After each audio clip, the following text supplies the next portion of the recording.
Hi there, Ray's mom here.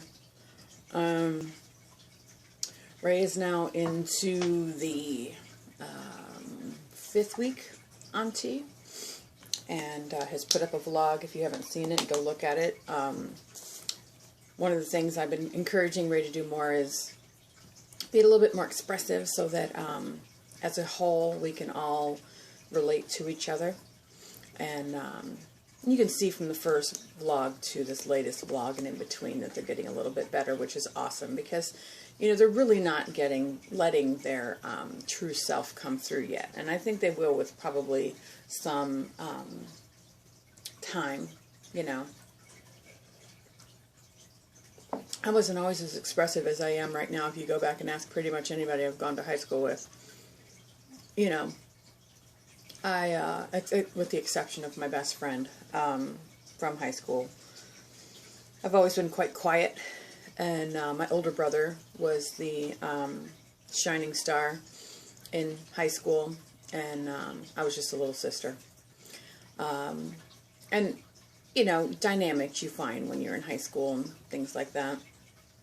But as I got older, became a hairstylist and realized that the personality had to come along with just what you did, because my grandma was a hairstylist, and my grandmother was 4'11" and a half, and she always made sure to throw that half in there so people knew it. But she was a dynamic sort, with fire engine red hair, fire engine red lips, fiery personality. And I find myself kind of being along those lines, because I feel like if I can get people to loosen up, because when you go to see your hairstylist, you don't just go to get your hair done.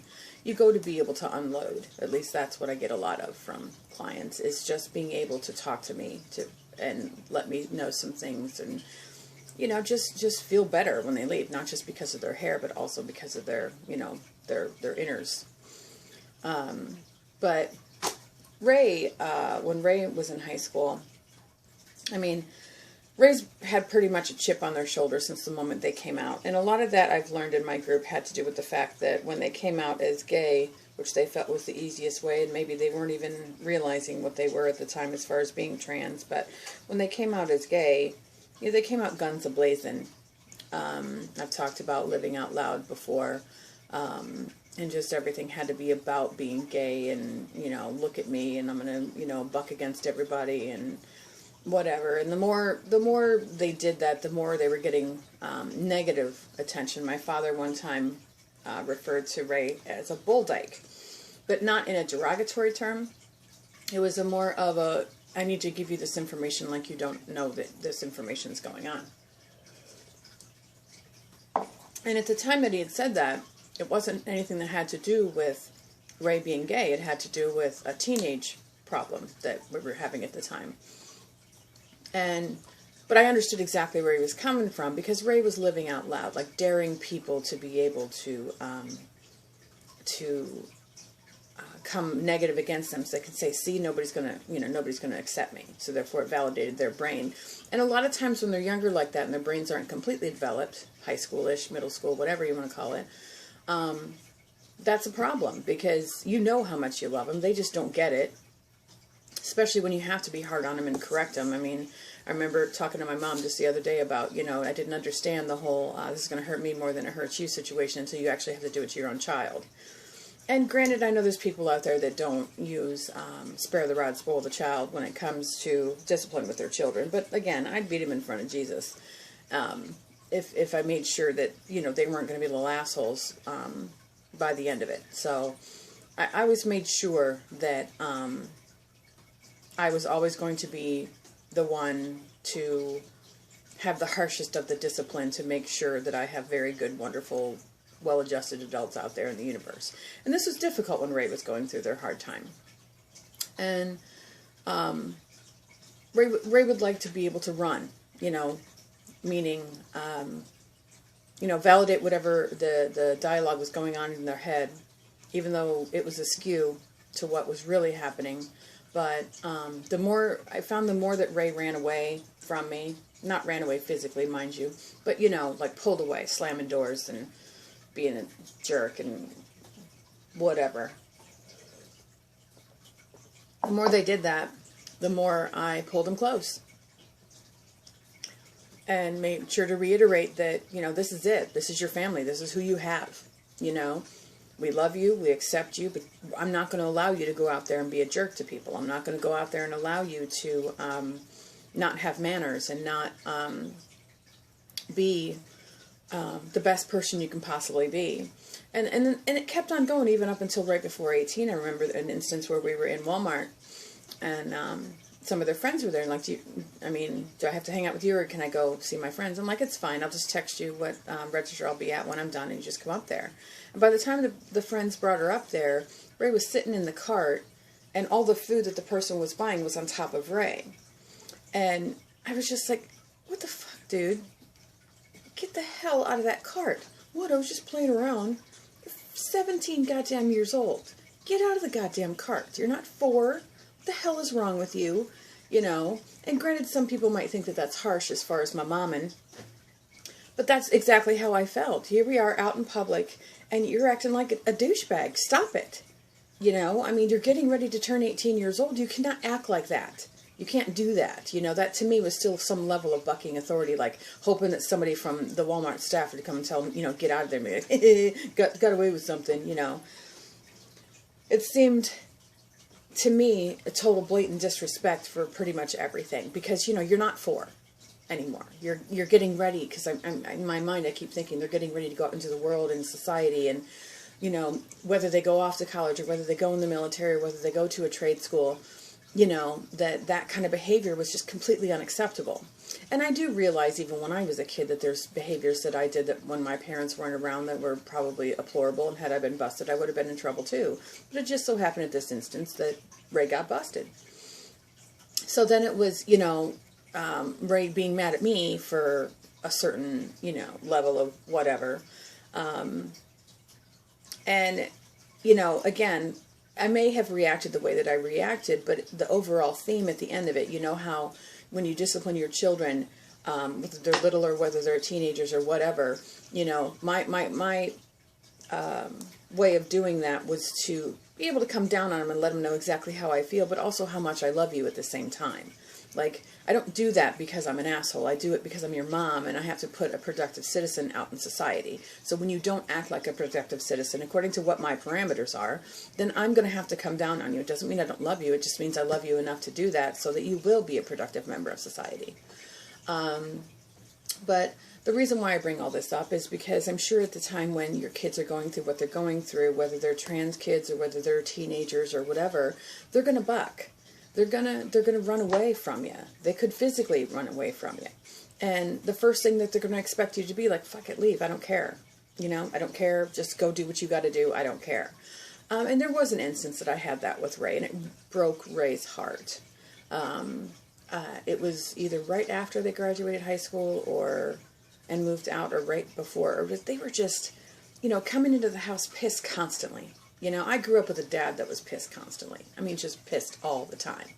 And a lot of that, I think, had to do with the job he had and just the responsibility of taking care of as many people as he had to take care of. And as an adult, I understand that now. But it just, you know, it's a trigger for me. Just the constantly being pissed for no reason is what I felt, you know. And then I get into my support group and realize that they're pissed because they can't be who they are. But they couldn't even articulate when they were that young. They would just come in and stalk and be pissed off and slamming doors and coming in at 1 o'clock in the morning and slamming doors and, you know, just, no, this is unacceptable. You know, we have a household here. You have to learn how to act and do and be according to what the rules are at this household. And then at one point, after they turned 18, before they took about a gap year just to fart around, they had said, they were just an asshole. Just, God, sorry that the theme is my child being an asshole at that time, but they were. And so basically, they came in the house, and I told them, you can't live here anymore. I'm done. You won't listen to me. You don't care about any kind of rules. And so here's $100, you know, so I want to make sure you at least have a start. They did have a job, but here's $100. You have to go now, you know. And it's almost like they had a sigh of relief and they expected it, at least in my perspective. Their perspective could be very different. But at least in my perspective, they had a sigh of relief. And honestly, for me, it was out of sight, out of mind. I couldn't wait because I got so tired. This child's been pissed since they came out as lesbian at seventh grade. They say 8th grade, I say 7th. But they've just been pissed ever since. And I'm a talker. I talk to my kids. I try to figure out, even if knowing all through flipping high school, all Ray did was lie to me. You know, I'm still naive enough to just pray and hope that at some point we can get something good out of it. They are a completely different person now, especially once they were hospitalized after, after they started their senior year of high school. They're hospitalized for 5 days. And, you know, they kept saying, I'm crazy, I'm crazy, I'm crazy, until they went into the hospital and realized what crazy looks like and came out going, yeah, I'm not crazy. So I kind of feel that that was a turning point because we rallied around, you know, we would go to all of the parent days and go to all of the therapy days. And, I mean, they were only there 5 days, but we were there, if not every day, about every other day, depending on what was going on at the time. You know, they had to detox off of what they had overdosed on, and, you know, the cry for help of, really, I really need you guys to listen, and that's where they realized, or actually were trying to be able to tell us, that they were transgender, and that they would much rather have taken their life than have to tell their parents. So, but that was a huge turning point for even all of us, as far as starting to understand each other a little bit better. I mean, granted, after that is when I still kind of kicked them out because, again, they were just stalking around and being pissed constantly. But, you know, I just needed some relief. And I know your parents are out there probably thinking the same exact thing, like, I just don't know what to do and how to do it. I wasn't going to let her run my house. And when I say her, that was her at the time. They weren't a him or they until we are, you know, where I'm at right now. But I wasn't going to let them run the house. I wasn't going to let them tell me how things were going to go. Ray and I are very, very strong. That's probably one of the downsides to our relationship is we're the same exact person that way.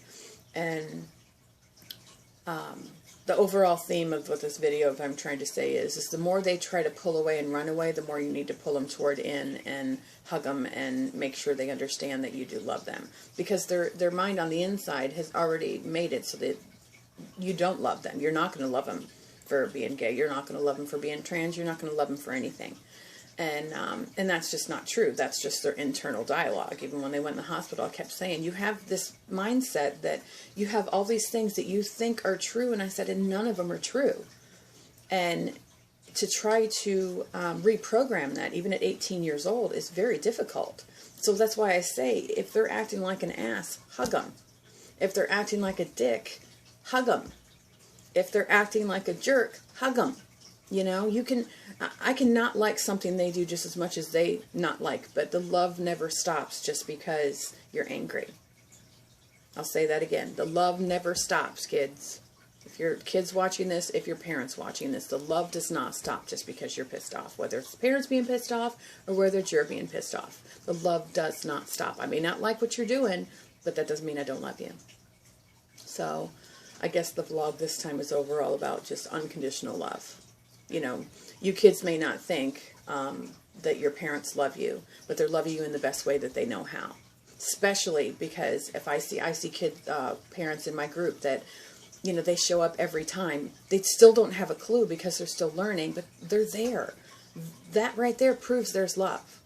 Period. End of sentence. That proves there's love. So I guess that's all I have to say today. Just continue to love, continue to embrace, love parents for their faults just as much as we love you for yours. Okay? So that's all. Love you guys. Goodness and light. Ray's mom. Bye.